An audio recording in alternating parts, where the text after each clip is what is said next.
actualidad, espectáculos, negocios, deportes, todo en TV Radio Miami, la nueva televisión.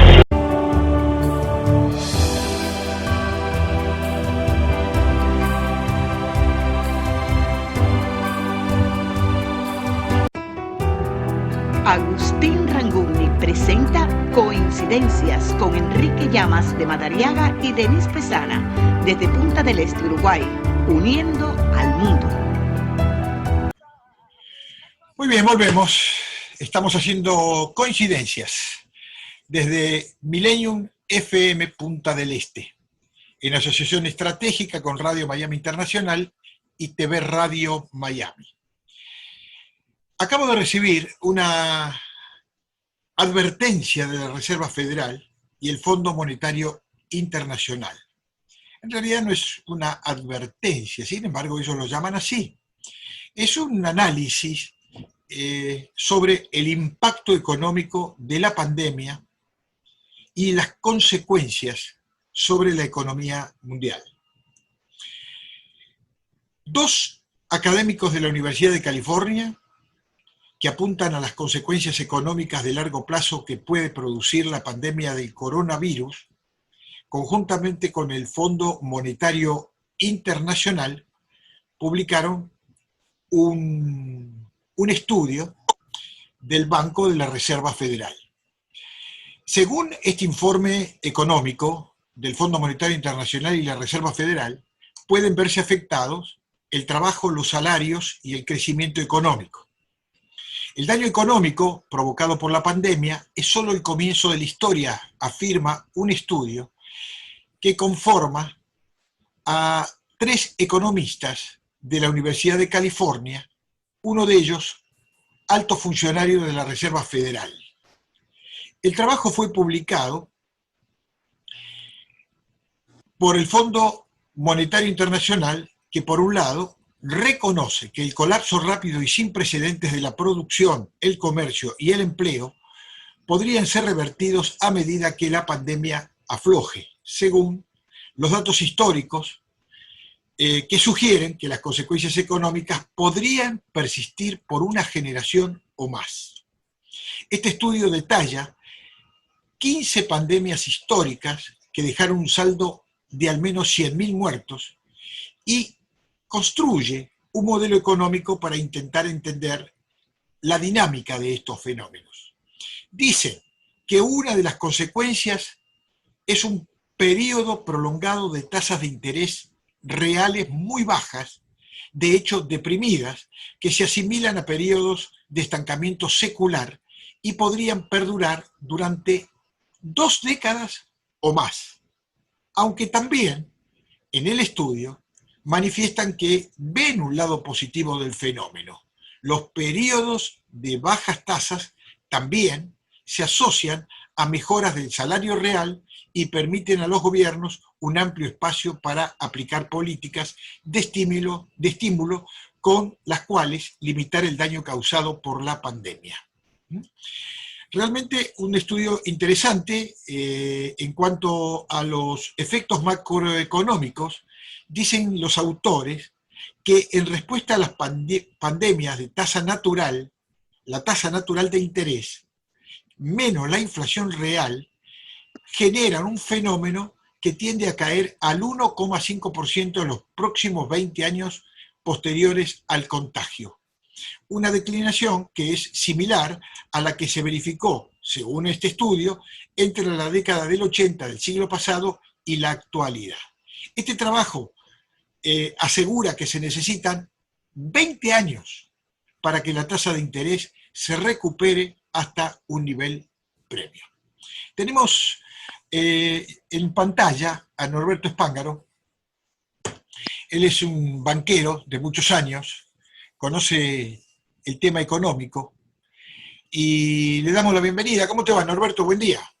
Hola, ¿cómo estás? Buen día, gracias por la invitación. Estaba desarrollando un texto que me llegó del Fondo Monetario Internacional y la Reserva Federal en conjunto, a través de 3 economistas que hicieron un análisis de la situación de la pandemia COVID-19, Y dicen, entre otras cosas, que se trata de un efecto asombroso consistente con los modelos neoclásicos, en los que la reducción de la población laboral, sin un paralelo en la destrucción de capital, lleva a un rebalanceo de los retornos al capital y al trabajo. Dice que las pandemias tienen el efecto opuesto al de las guerras. Aunque las dos llevan una pérdida masiva de vidas, porque las guerras también destruyen cultivos, tierras, estructuras y maquinarias, la historia muestra que después de la guerra transcurren periodos de hasta 30 y 40 años de tasas más altas de interés. Acá podría darse al revés, que este periodo para recuperación va a tener la ayuda de un aumento de los salarios reales y una caída en las tasas de interés. ¿Tú tienes alguna idea al respecto? Bueno, tanto en la guerra como en la pandemia hay dos fenómenos que ocurren, que son las asistencias y los programas estatales que llevan a una emisión monetaria. O sea, hay una Claro, enorme... cosa que está sucediendo. Que es lo que está sucediendo. Luego, una vez que lo que ocurre es de que generalmente las guerras producen un pleno empleo, porque la gente está empleada, sea en el gobierno o sea produciendo Privados. para el gobierno. En el caso de la pandemia, estoy elaborando mientras estoy hablando, porque no lo había leído esto, pero Sí, en claro. el caso de las pandemias, lo que ocurre es de que se produce una falta de trabajo inmediatamente que cuesta mucho recuperar. Al vos tener trabajo y al vos estar haciendo, de alguna manera, manteniendo un nivel de ingresos, luego tenés un capital que podés invertir y que el gobierno, y que lleva a una teórica inflación. Yo creo que la historia siempre tiene tendencias. Lo que ocurre es que estamos viviendo acá, creo, la confluencia de dos factores muy importantes que no sucedía anteriormente, que es estamos en el medio de una revolución tecnológica muy superior a la revolución industrial, por el alcance y la globalización que tiene.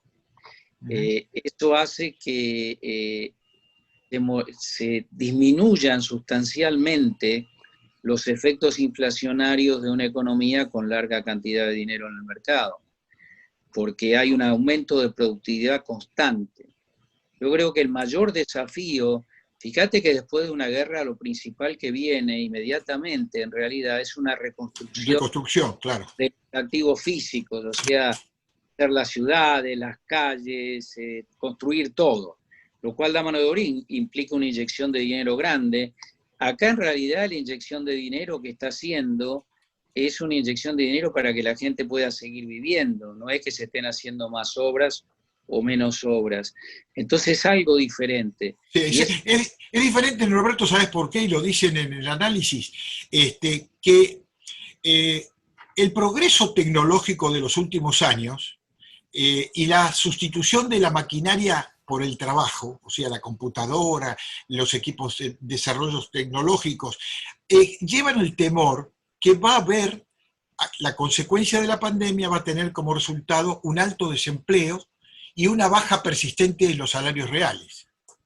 Claro, y por eso te digo de que no hay la presión que existe después de una guerra, que todo el mundo quiere construir, construye, hay una gran salida de capital para invertir y para construir, y eso se transforma en inflación, por lo tanto los gobiernos aumentan la tasa de interés. Acá en realidad lo que vas a tener es una baja del consumo, vas a tener un aumento sin ninguna duda, bueno, ya está ocurriendo, un aumento del desempleo. En el fondo, si los mercados se nivelan, como nosotros nos gustaría que los mercados regulen, en el fondo tiene que haber una baja de la remuneración media de todos los habitantes. O sea, la única manera de compensar la falta de trabajo es que haya más gente ganando menos para que haya más gente desempleada. Y ahí estaría la gran misión de las grandes instituciones como la Reserva Federal de Estados Unidos o el Fondo Monetario Internacional de inyectar políticas monetarias, fiscales, para que precisamente se evite las tendencias al estancamiento del trabajo, del trabajo físico, del hombre. Lo que ocurre es que acá tenés un tema de reciclado de los procesos productivos, con lo cual no es solamente una cuestión monetaria, es una cuestión de cómo vos salís de hacer un trabajo que antes hacías para hacer un trabajo que ahora no haces. O sea, vamos a ser extremistas, vamos a las cosas más... Estados Unidos había dejado completamente de producir bienes simples, de poco valor agregado, un t-shirt, una remera, ¿para qué? Las voy a comprar en China, las compro allá, yo me voy a dedicar a hacer cosas. Bueno, hoy, y lo ves en lo cotidiano, en el día a día, ¿cuánta gente conocemos que hoy está cocinando para vivir y vende comida?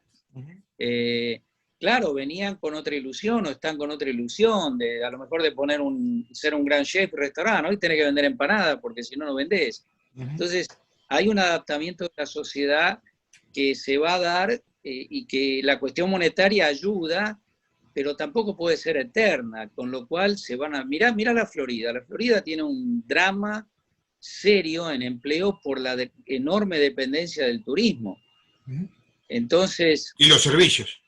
Y los servicios, claro, pero somos una economía de servicios. Entonces, al ser eso tan afectado, la gente que decía eso tiene que hacer otra cosa. Porque no hay trabajo para hacer eso, no, ¿me entendés? O sea, y el gobierno tampoco le va a poder estar dando todos los meses para que se quede en casa sin trabajar. Entonces, mucha de esa gente, de vuelta, tomando un ejemplo, va a tener que ponerse a hacer t-shirts para vender a $5 y con eso con lo reacomodamiento importante. Yo creo que todavía no se vio nada. Sinceramente no hemos visto nada de las consecuencias, porque con la inyección monetaria, en los Estados Unidos hay crédito, hay reservas, la gente un dinerito tenía guardado por aquí o por allá. Todavía venimos navegando en aguas que no son tan dramáticas, pero van a ser mucho más, sobre todo, como vos decías, las economías que dependen de los servicios. Tema bastante complicado. Otro de los temas es no solo el empleo, que está siendo reemplazado por la tecnología, sino también otros problemas que hacen a la convivencia de la gente, que va a traer también sus problemas económicos. Hoy estaba comentando, aquí en nuestro programa de hoy, el aumento del casi 30% o más de los divorcios en Estados Unidos.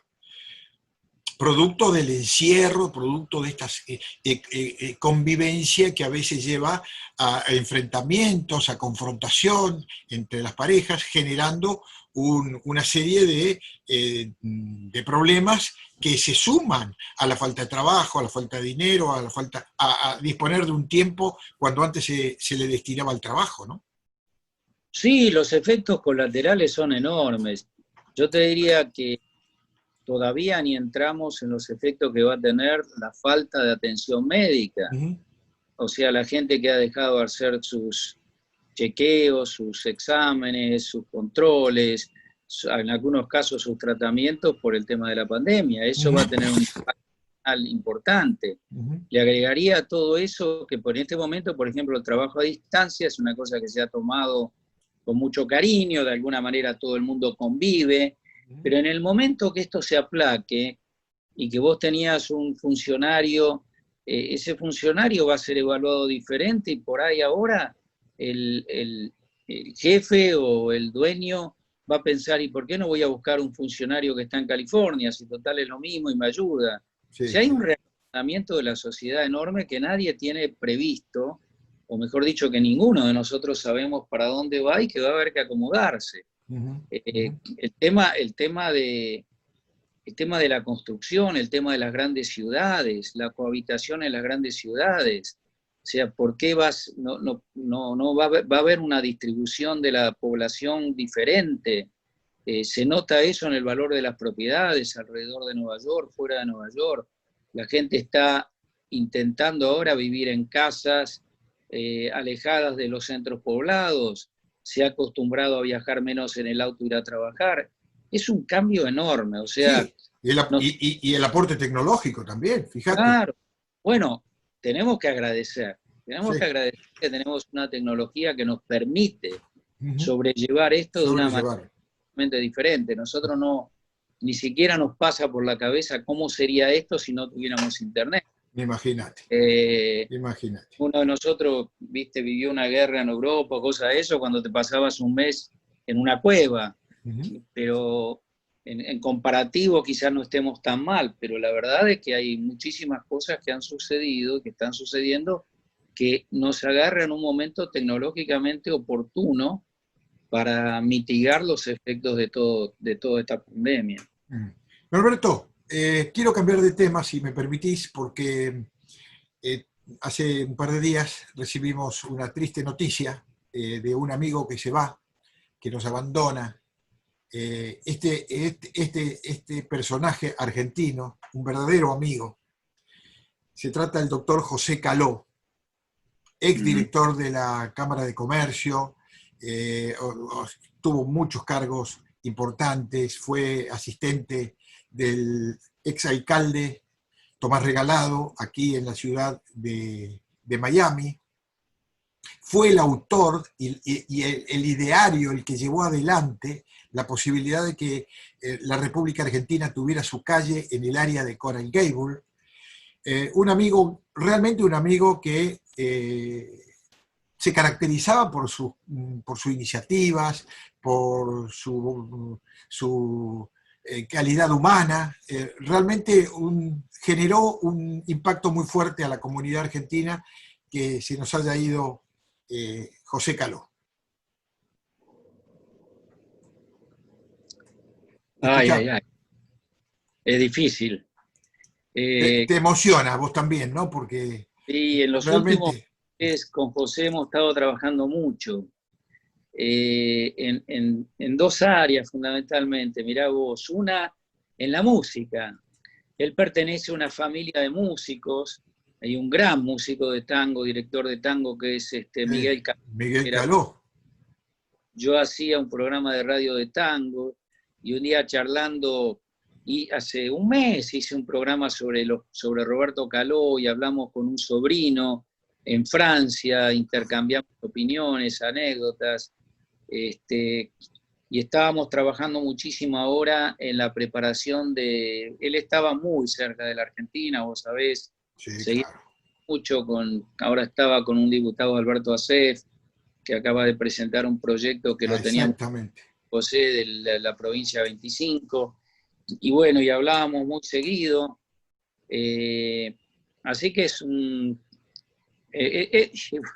no sé, no tengo palabras para decirlo, la verdad es que José es un gran amigo, estará con nosotros, tenemos el deber de mantener sus ideales políticos y democráticos firmes, porque él seguía peleando, fue todo muy rápido, extremadamente rápido, y bueno, así es la vida. Pero él hizo muchísimo, creo que la única calle que tiene el nombre de un país es República Argentina, ahí en la 92, llegando a la 40, donde está... 40 y 97, perdón, 40 y 92. 92 lo logró él, y seguía peleando con todo, así que un gran hombre que nos deja, pero así es la vida, y nos deja con un gran recuerdo en todos los...